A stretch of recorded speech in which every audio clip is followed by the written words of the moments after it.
Well, good afternoon and welcome to the fifth event in the Growth and Resiliency Speaker Series. We're delighted that you could join us for this particular event. The Growth and Resiliency Speaker Series is brought to you by Mount Royal University's Growth Catalyst program in partnership with Alberta Innovates. Alberta Innovates is the province's innovation engine with lots of fantastic support out there for businesses looking for innovation and growth. This particular series and this event series is empowering Alberta's small and medium enterprises to really build resiliency and growth opportunities as we move forward in what are and have been pretty turbulent times that we've experienced. For today's keynote, I'm super excited to introduce David Hoffeld. The keynote title is Catalyzing Growth Through Sales, Proven Strategies to Win Big, Build Bigger Deals. And I'm delighted to welcome David. And I'm going to just say a few words about David so you get to know him a little bit yourself. So if you have not already, go and buy his book. If you've got it in front of you, he's the best-selling author of The Science of Selling, and also the CEO and chief sales trainer for the Hoffeld Group. He's pioneered a revolutionary sales approach, which he's going to talk to you more about today, based on research in neuroscience, social psychology, and behavioral economics. It's proven to radically increase sales. So this has been something that's embedded into lots of global organizations. In terms of his lectures, he's lectured in lots of places. You know, Harvard Business School, he's been featured in the Fortune 500, US News, World's Report, Wall Street Journal, Fast Company, Harvard Business Review, Investors Business Daily, Inc., Forbes, CBS Radio, Fox News, and many more. So I'm delighted personally to welcome David to the room and really just sort of pass it over to you. And I know that there will be an option for Q&A at the end of the session. We'll be allowing at least around 10 minutes for that process. So should questions arrive from any of you in the virtual room today, please just place them into the Q&A section that you'll have on your end, and we'll be sure to pick those up. So welcome, David, and over to you. Thank you so much, Simon, and welcome to all of you as we talk about some big ideas when it comes to improving our sales, and most importantly, what science says each of us can do to really take our sales to the next level and sell a lot more. I want to begin, though, by asking you a question to reflect on for just a moment, and that is this: what influences human behavior? By that I mean, why is it that some salespeople are able to sell more than others? Why is it some salespeople are able to almost effortlessly grab their potential clients' attention and present their product or service in ways that is compelling and causes people to want to purchase it? And why other salespeople struggle just to keep their potential clients awake during a sales presentation? What's the difference? The interesting thing is that this question has always fascinated me about what creates influence. Why is it some of us are more influential than others?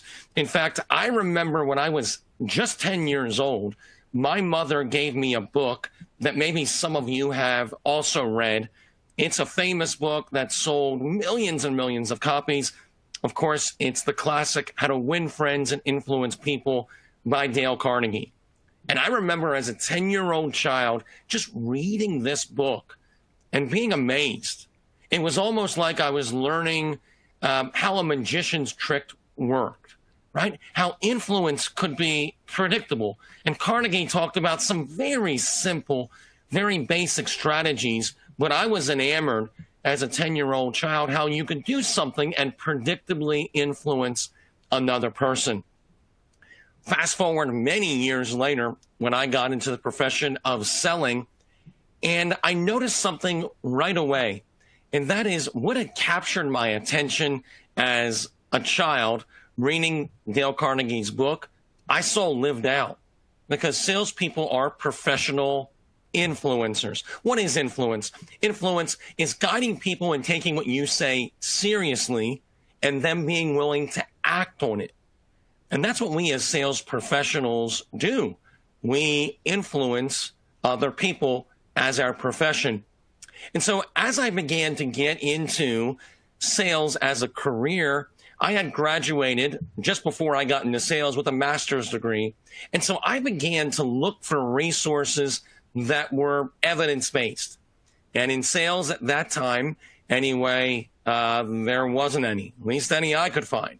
And so I began, just out of desperation, wanting to get better and know the best way to sell. I began to leverage some of the research I had encountered when completing my master's degree. And I began to read scientific journals, an odd hobby for a salesperson, that described how influence occurs. And then I would apply that to selling. And I got such results from it personally. I mean, just rising to the top of every sales force I was a part of. And then I got promoted, and I would train others in the organization, and they began to achieve some astounding success by leveraging science. And then it was back in 2016, and Simon was kind enough to mention that my book, The Science of Selling, was published by Penguin Random House, where we cite hundreds of scientific journals, and we talk about how science can predictably help us sell more. And that's what I want to talk to you about today, giving you some actionable strategies you can use this afternoon to be more effective. And the great thing about where we are right now in the world of sales is you and I don't have to guess anymore what creates sales success, why some people sell more than others. We don't have to try to guess our way to success or go through this trial and error that's extremely expensive. Today, we can leverage something better. We can literally leverage science. And when I say science, I know that term is thrown around so much in the profession of sales very haphazardly, but I literally mean science. So I'm talking about disciplines like social psychology, communication theory, cognitive psychology, social, cognitive neuroscience, and then, of course, behavioral economics, leveraging ideas that have literally won Nobel Prizes, that are changing our world in so many fields, but for some reason, most sales professionals aren't yet aware of them. And that's my goal, is to bring to your awareness some of these big ones that'll make an impact for you today. So let's jump in. As we do, though, let me kind of unpack briefly this science and what it means for all of us. To do that, I want to quote a couple behavioral scientists, because I think this is really illuminating for our discussion today.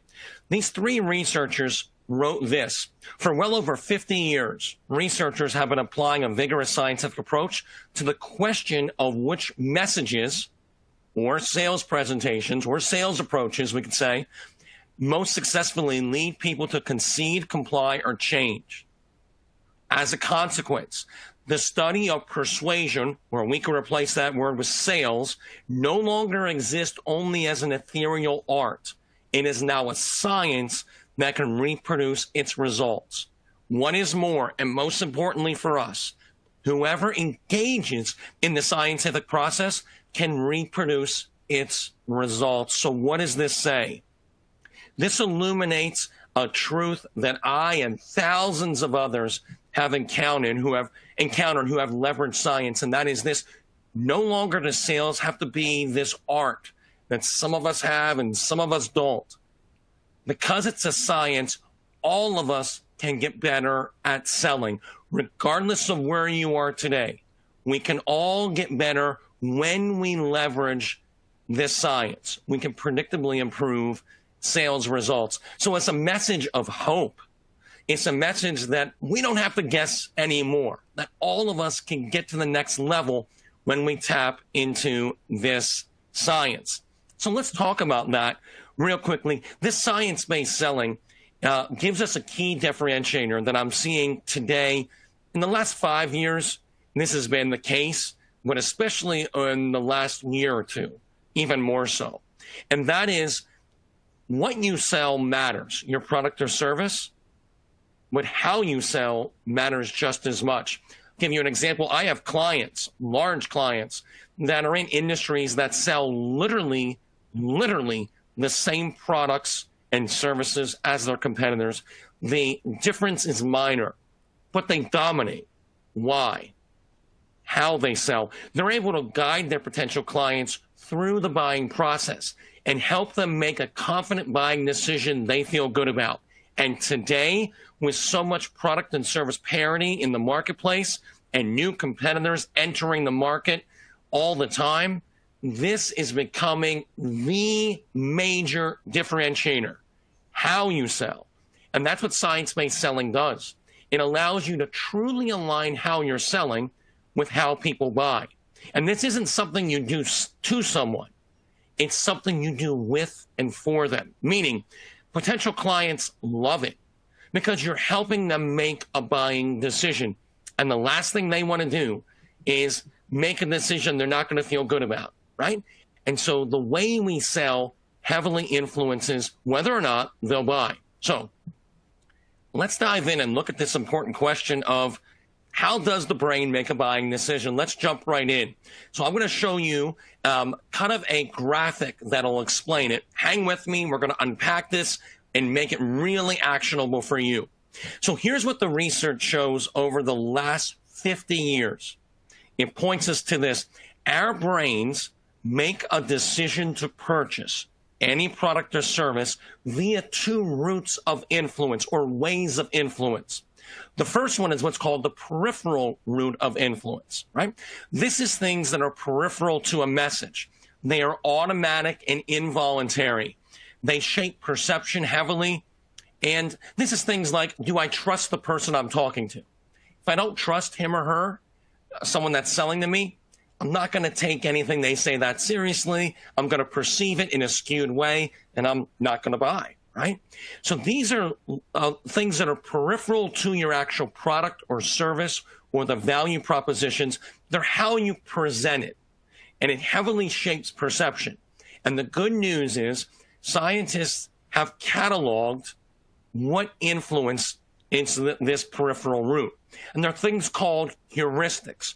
These are very simple rules our brains follow.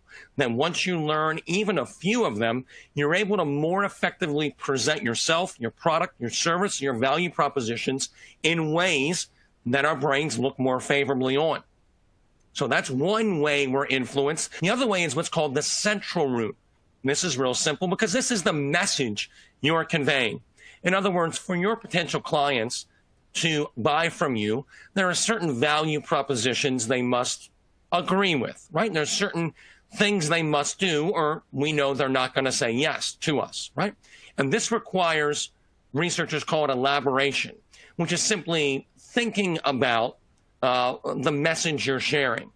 And what's really interesting is we know what creates this route of influence. It's certain commitments that we're going to talk about today. In other words, I can inspire deep loyalty and help someone through the buying process through obtaining certain commitments throughout the sale. So in other words, the peripheral route is how I present something. It influences perception. The central route is what I'm presenting. Are they committing to it? So let's talk about both of these today because our goal is this. The goal of any sales process should be to guide buyers in committing to your message, central route, while using heuristics or the peripheral route to effectively convey that message. Anytime I look at a sales process, I can judge it through this lens. Is it doing these things? If it is, it's going to do really well, right? If you follow it, it's going to be awesome. If it's not, you're not going to sell the way you could or should. It's literally that simple. This is success or failure in selling. In fact, the better you can live out what's on the screen right now, the more effective you'll be. And the further away your way of selling is from doing this, the less effective you'll be. This is what creates a good sales process or a bad sales process. Can it do this right here? So let's dive into each of these. Let's start with the peripheral route because I want to show you how simple this is to actually use. So let's dive into these things that create perception. These things called heuristics. Let me give you an example of them that we can all relate to. Because our perception, the way our brains perceive anything, is malleable. And it's heavily influenced by the context and the way something is presented. I'll give you an example. If you read what's on the screen here with me, the cat, A, B, C, D, E, 11, 12, 13, 14, 15. I want to call your attention to something you might have noticed already, and that is the cat. Notice the H in the and the A in cat are exactly the same.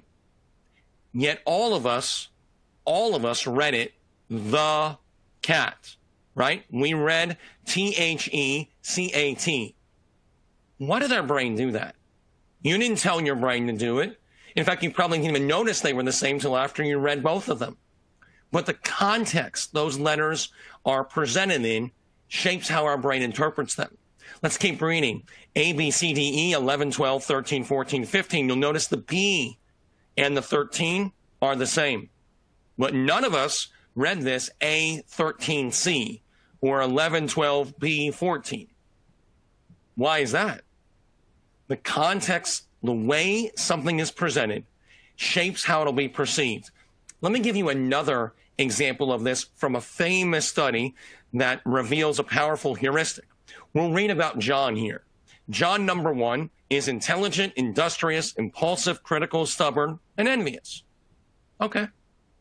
John number 2 is envious, stubborn, critical, impulsive, industrious, and intelligent. If you're like almost everyone who's ever encountered these two descriptions, you look more favorably on John number 1 than John number 2. Why? The adjectives to describe both Johns are exactly the same, they're just presented in a different order. Yet everyone looks at John number 1 as a pretty nice guy. John number 2, he's a jerk, right? Why is that? Why is the order adjectives are presented shapes how we perceive what's being presented?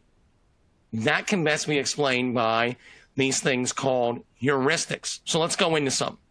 Heuristics are powerful to say the least. For instance, in 2002, a Nobel Prize was given out to this gentleman, Daniel Kahneman, and a number of others since then for uncovering a number of these heuristics. So these are incredibly influential because these are mental reflexes or shortcuts our brain uses when forming judgments. It's how our brains create certainty. We need to be able to make rapid judgments to survive in life. And so our brain uses these rules that are almost innate within us. No one teaches us this. It just is how our brains are wired to work. This is also what makes us predictably irrational. Sure, you've all heard that human beings are irrational, which is true. We do a lot of irrational things. What's more interesting, though, is we're predictably irrational. We're not just irrational, we're irrational in the same ways at the same times. Why is that? You and I are not governed by logic. We'd like to think we are, but the science says no, what really alters our perception isn't logic, it's heuristics. That's what influences how we perceive things. Think of heuristics as the rules of influence, and they have been present every time you have bought or sold anything. Heuristics were shaping how you perceived everything that happened. And when we sell, we can leverage these and become more effective. So let's dive into a few of them right now, and I'll show you exactly how to use them. First one I'm going to share with you is my favorite way to introduce heuristics. It's very simple, easy to understand, and powerful. It's called single option aversion. Now, what is that?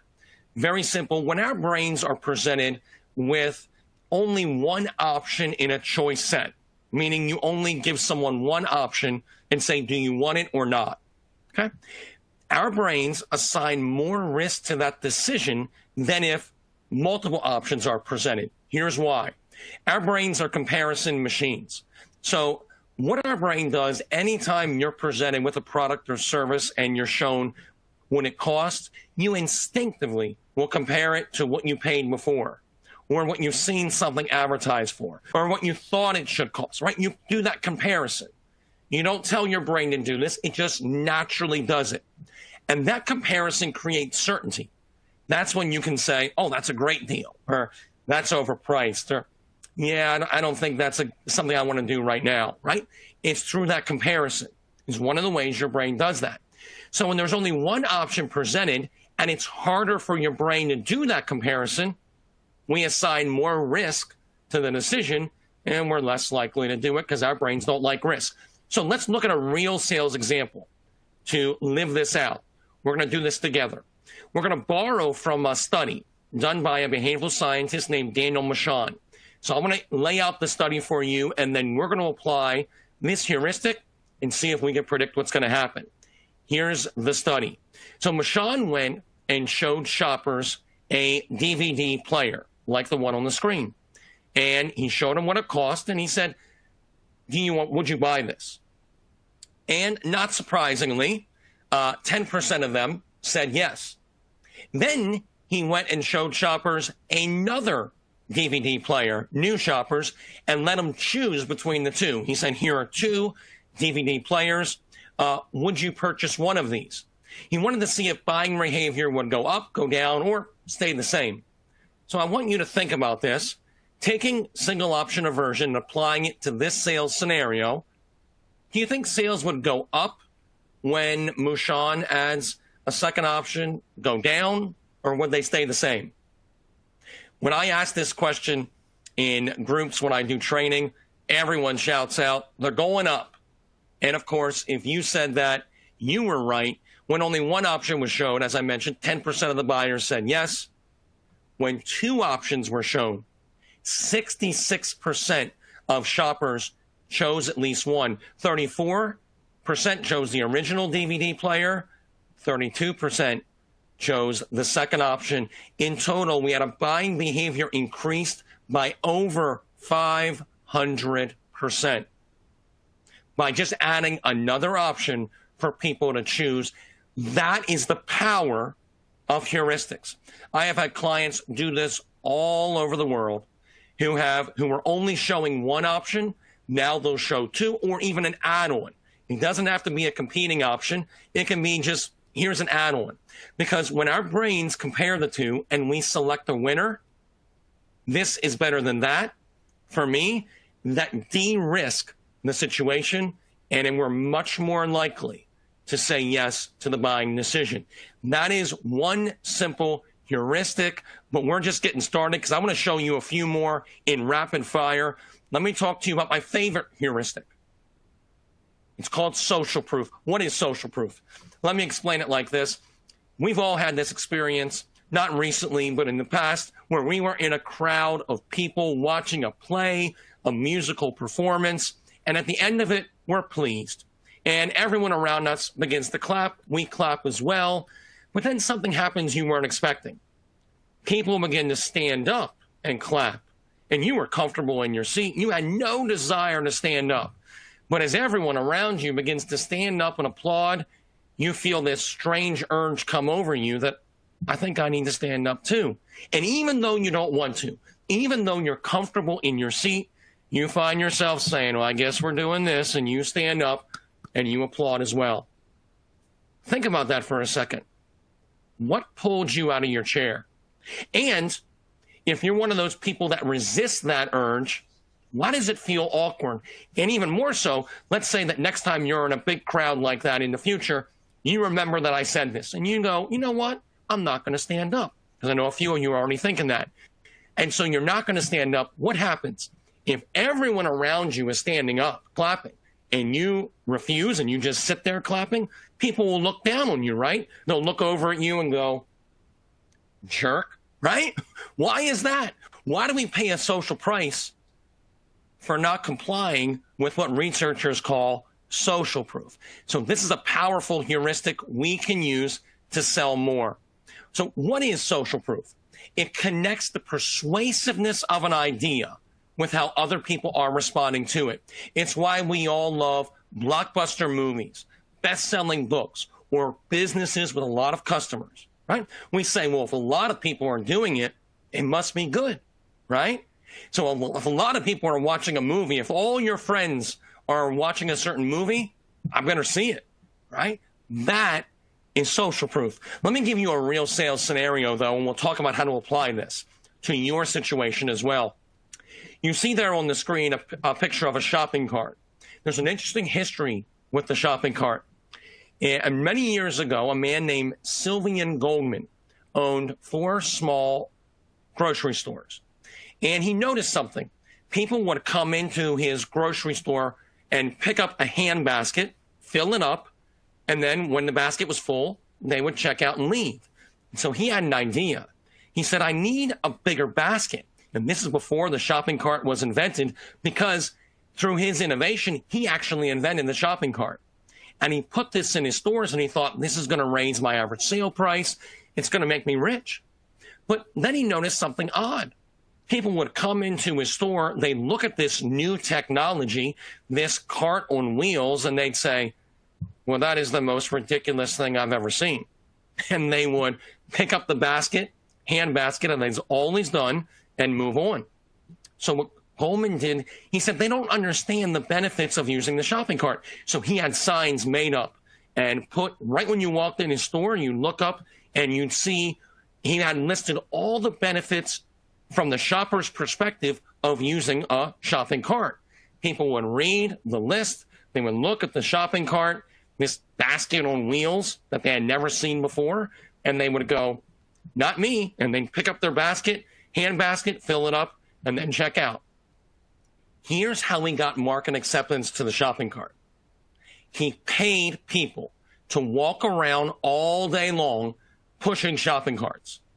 So shoppers now would walk into the store, they would see all these people pushing shopping carts, and they would say, well, I guess that's what we're doing. And they'd walk over and start pushing it as well. And that's how he got market acceptance to the shopping cart.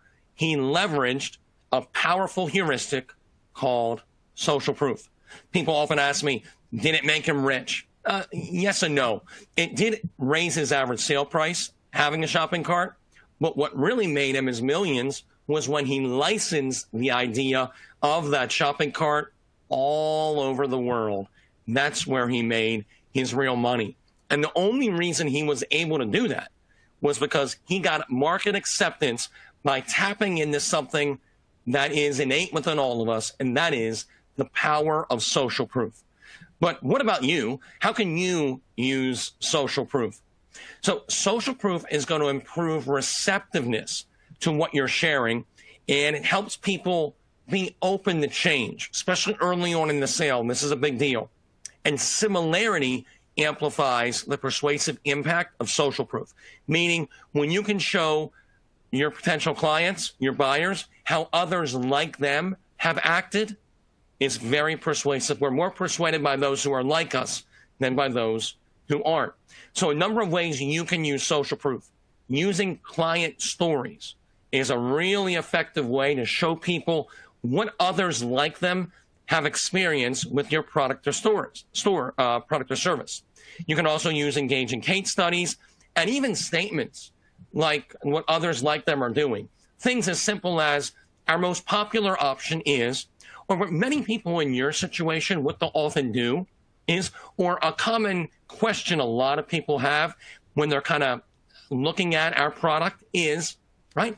So frame your statements of value, where you want people to go, the nudges, frame it with social proof.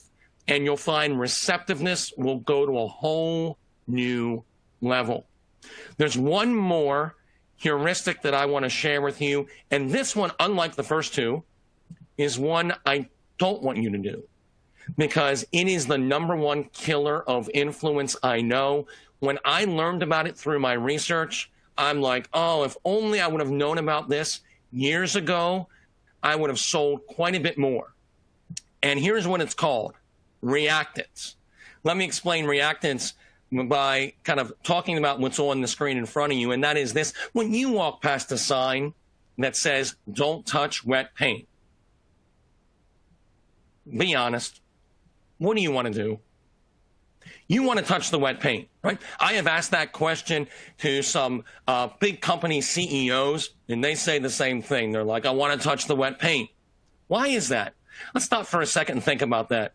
If you touch wet paint, what do you get? Well, you get wet paint, right? Now you got to wash your hands before it gets on the paint gets on your clothes, right? The outcome from touching wet paint is negative. Nothing good comes from it. But we all have the same innate desire. When we see a sign that says, don't touch it, we go, I want to touch it, right? Why is that? That describes what reactance is. So what is reactance? It's the innate desire that occurs when we perceive our ability to freely choose is being restricted by another. This is why people, when they feel pressured by a salesperson, they push back. They say, I hate being pressured. And none of us want to be a high-pressure salesperson. So what are we really saying there?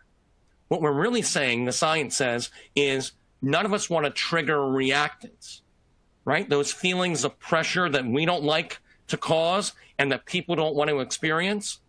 What is that? That's reactance. Reactance kills influence. Why is that?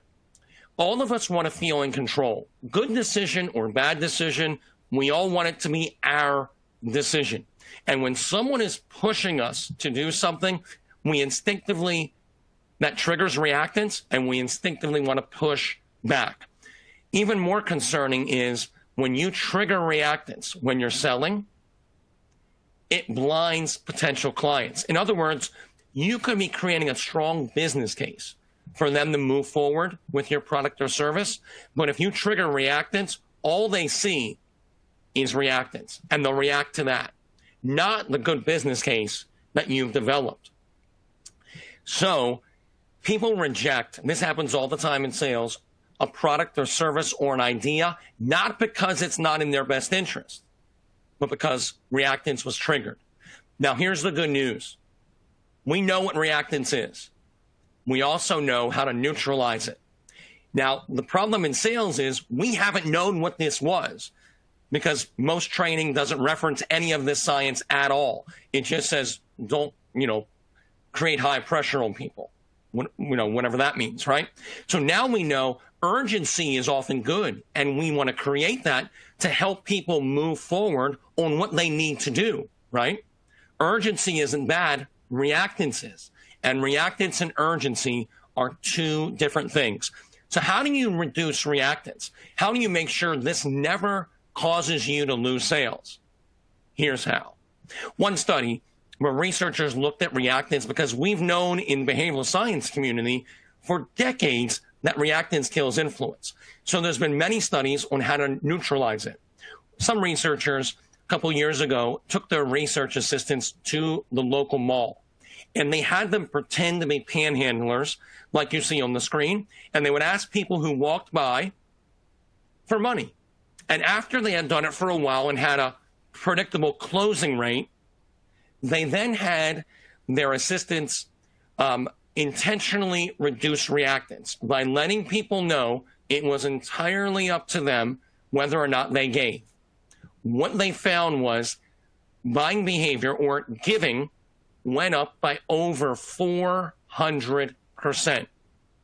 Now, I've been teaching companies and salespeople around the world how to neutralize reactance for many years. Do sales always go up 400%? No. But they always increase. Every single time. Reactance kills sales. It kills influence. When you neutralize it, sales always go up. You always become more effective.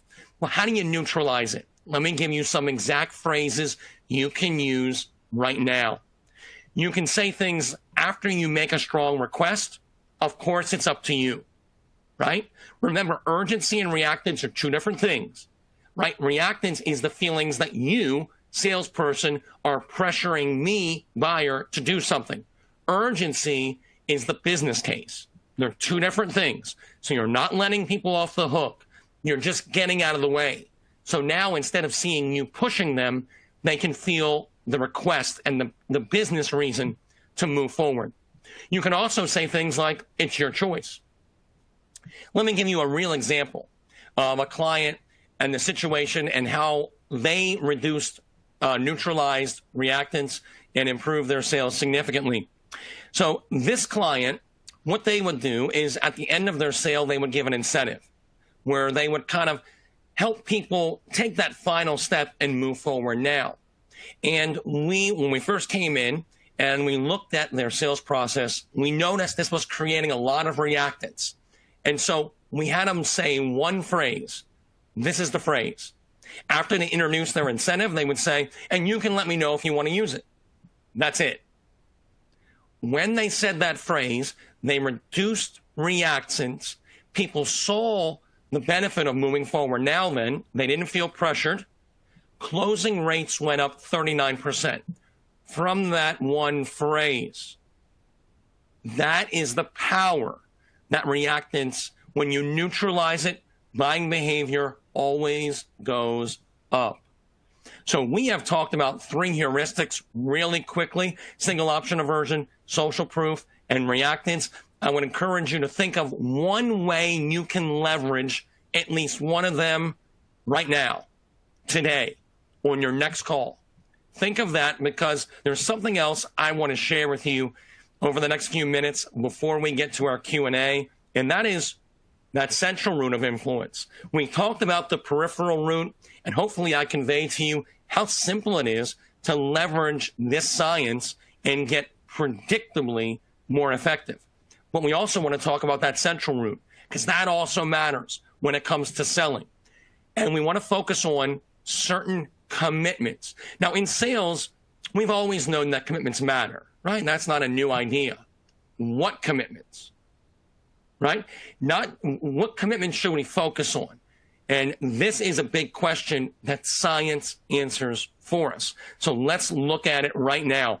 Because when you and I understand the central root, it tells us, how do we guide people through the buying process? In other words, what is the buying process? Many sales methodologies will say, we want to sell the way people buy. And then you say, well, how do people buy? And they go, I'm not really sure, right? It's hard to do something when you don't know what it is you're trying to do. I'm going to show you exactly the mental steps our buyers go through. That's what the central root tells us. It also gives us a common language to collaborate around, both with sales and marketing, as well as within sales within your organization. It also helps you understand when you lose a sale, why, and what you can do about it, how to identify where someone is in their buying process, and where you're most susceptible to competitors, and how to get to the root of every client objection. All right, so let's dive in, because I am not overselling this. The central root is a game changer. When you understand it, and it doesn't take much, it will change how you sell forever. So what is it? As I mentioned, it's comprised of commitments. Here's what we know. How does our brain create a buying decision? From a number of decades ago, back in the 1950s and 60s, there was a lot of research that showed how important commitments were.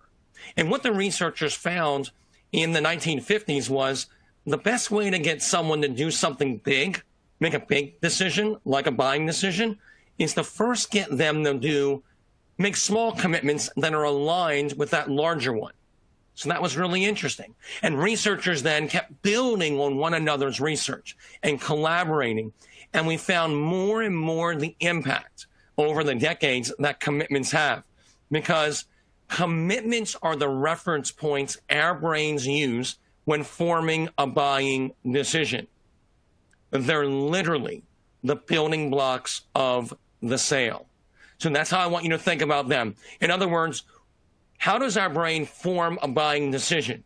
Through certain incremental commitments. Now, it's not this linear, but I want, for right now, think of commitments in your mind as for your buyer to go from meeting you at the greeting to you closing the sale. They have to make certain incremental commitments. And those commitments guide them on a natural progression of consent and into the final decision to purchase. Incremental commitments are how the buying decision is created. And this is incredibly powerful. So what are these incremental commitments? Let's just cut right to it. They're what I call the 6 whys. The 6 whys is based on a 6.5-year research study that I undertook, building on the decades of scientific research that have shown that commitments matter, and beginning to unpack which ones matter more than others.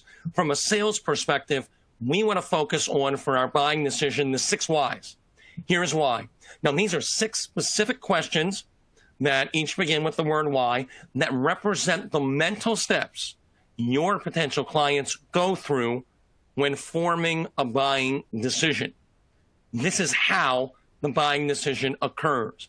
And when you can proactively address these in your sales process, you will speed up sales cycles.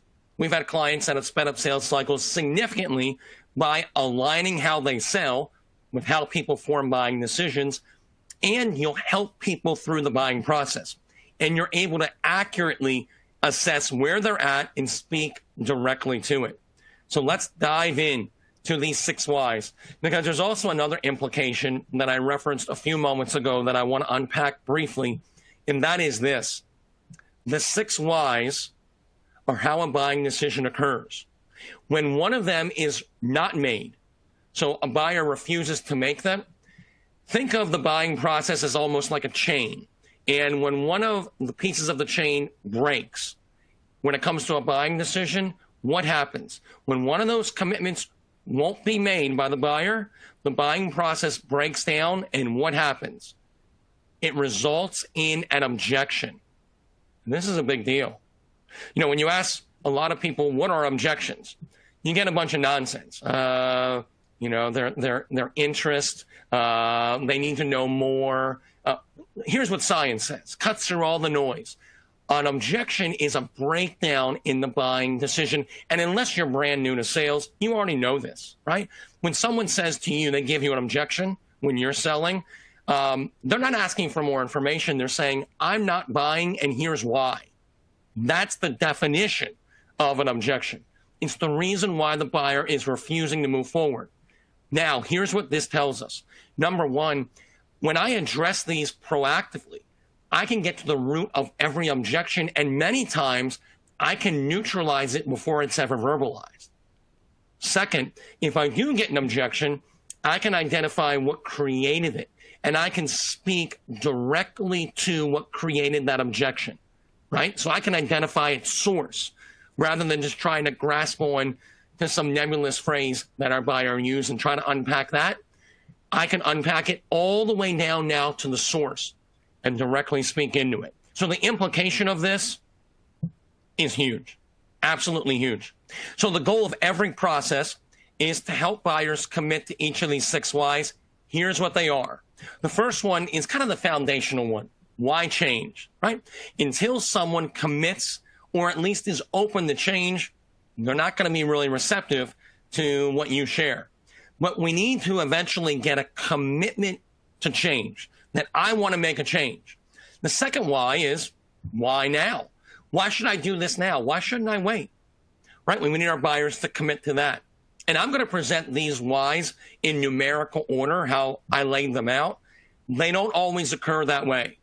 Because selling is messy, because you're dealing with people, there's often a lot of overlap, and these can occur at different times. Sometimes your buyers will walk in with one or more of these whys already committed to. And you can identify that and focus on the ones yet they haven't committed to, because once they commit to all 6, if you're talking to a buyer who has the means and authority to purchase from you, they will. But if they don't commit to even one of these, they will not buy from you 100% of the time. So why number 3? Why your industry solution? By that I mean, why can't I do this myself? Why do I even need not just you, but even your main competitors, right? Why do I need them? Why can't I do a solution on my own? Maybe it's not as good, but probably a lot less expensive. So addressing that. Why number 4 is why you and your company. Why you? And what's interesting is, in the research on this, people judge the company by the salesperson. So if they trust the salesperson, what's really interesting is they'll usually trust the company. We all know this too, instinctively, because all of us have sworn off doing business with a company before because we were mistreated by a salesperson or a customer service rep. And we say, I'm never doing business with this huge multi-billion-dollar company because Bob offended me, right? That's how our brains work. So why number 4 matters a lot. Why number 5 does too. Why your product or service.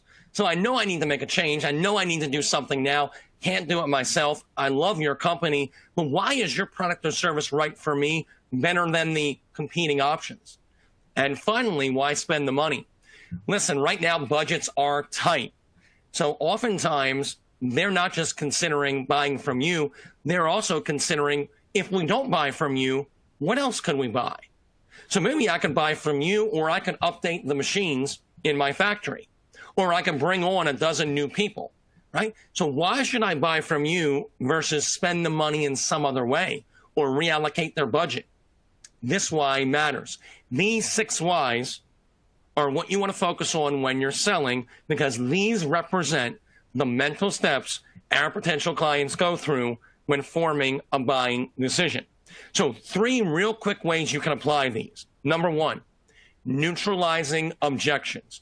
When you focus on these whys, you'll get less objections. And when you do get objections verbalized, you can speak directly to the source. Number 2, win-loss analysis. Oh, is this powerful? We can talk about this all day long, but the long and short of it is this. Whenever you lose a sale, identify why. Which of the whys was I not able to get a commitment to? And what can I do to strengthen my sales process there? I guarantee you this, 1 or 2 of those whys is costing you the majority of your sales. So rather than guess why they're not buying, you can use that why model, those 6 whys, as a framework. You can judge every lost sale and instantly get better. And when you win a sale, which of the whys was easy to get a commitment to really impacted them? That'll also help you better understand your competitive advantages. And finally, where are you at in the sales process? In other words, which of the whys haven't your potential clients committed to, so you can address them and really speak to directly where they are? One of the final things I'll share with you before we jump into a Q&A is an example of these 6 whys and the impact they can make. I had a potential client a number of years ago. This is about 7-8 years ago now, where I trained some of the people in their new hire class. And one of the gentlemen in the class was named John. Not a picture of him, but it's close enough for our discussion today. And John went through and really got good at focusing on and asking for these commitments during the sale. And John comes out of the gate, and his first 9 months, I mean, he's doing phenomenal, building a great book of business, closing a lot of deals. And then towards the end of his first year, he goes into a little bit of a slump. Not a terrible slump, but a slump nevertheless. And they have me come and talk to him. And so in our first coaching session, you can probably guess what I had him focus on. I asked about his commitments. And I had him demonstrate parts of the sales process to me. And it became clear to both of us that over time, he had just begun neglecting focusing on 2 of those 6 whys that he used to focus on. But over time, his sales process kind of morphed, and he hadn't been focusing on them. So we addressed that. I had him focus on putting those back in, and we practiced that a little bit. And this is all in about an hour. And then I had him practice it for a couple days on his own. We met again, and just to review, everything looked good. Here's what happened. John's sales pretty quickly went right back up to where they were, and then even went a little further. I asked him, I met with him after all this had happened. And I asked him, what was it like if you reflect on when you were focusing on all of the 6 whys versus when you weren't? What was the difference, in your interactions with buyers? And here's what he said to me. He said, commitments unlock the sale. It's just so easy when you get your commitments. And I asked him, what do you mean by just so easy? And he said, when I wasn't focusing on the 6 whys, all of them, I got more objections. Buyers were less engaged. It just wasn't flowing as it had been. And when I focused on all of the 6 whys, sales cycles sped up. Buyers were more engaged. No one went dark on me. I got less objections, and if I got them, they were weaker. They were easier to overcome. It just got a lot easier when I focused on my commitments. And that is what you'll experience as well. So my final thought for you is this. The closer your way of selling is aligned with how the brain makes a buying decision, that peripheral route with those heuristics and central route with the 6 whys, the more successful you'll be. This cuts through all the noise in sales. This is success or failure. And I know we've covered a lot of things really quickly, but hopefully now you have walked away with some action items you can use to compare your sales process to those 6 whys and look for ways to get stronger and to begin leveraging those heuristics to more effectively present yourself, your company, and your product or service. So with that, as we jump into the Q&A, I'll say if you want more information on any of this, check out my book, The Science of Selling, available anywhere fine books are sold, and also connect with us. We have a lot of great resources on our website. We're on Twitter, LinkedIn, and YouTube. Check all that out. But with that, Simon, let me bring you back in, see if there are any questions that I can answer. Thanks a lot, David. Hugely informative and really practical steps that people can take. So thank you for that tactical exposure to sales and the success of sales. We have had questions come through. So one in particular is around the psychology-based sales approach. And some people might view this as being manipulative in some regards. So in today's world where, there's a growing sensitivity around ethics, social responsibility, and good governance, how do you make sure you overcome that if you're using these sort of psychological sales approaches? Yeah, let's talk about that, because I have a book coming out later this year, and I have a whole chapter on sales ethics, and it's an important question. I want to answer the question, but first thing I want to do is call attention to what's inspiring it. I get this question a lot, and it's an important one. What I've also noticed, though, when I talk to other sales trainers, they don't get it. Now, stop and think about that. How many sales trainings have all of our listeners been in where this question's come up, where the ideas are so powerful that people say, could these be used to harm people?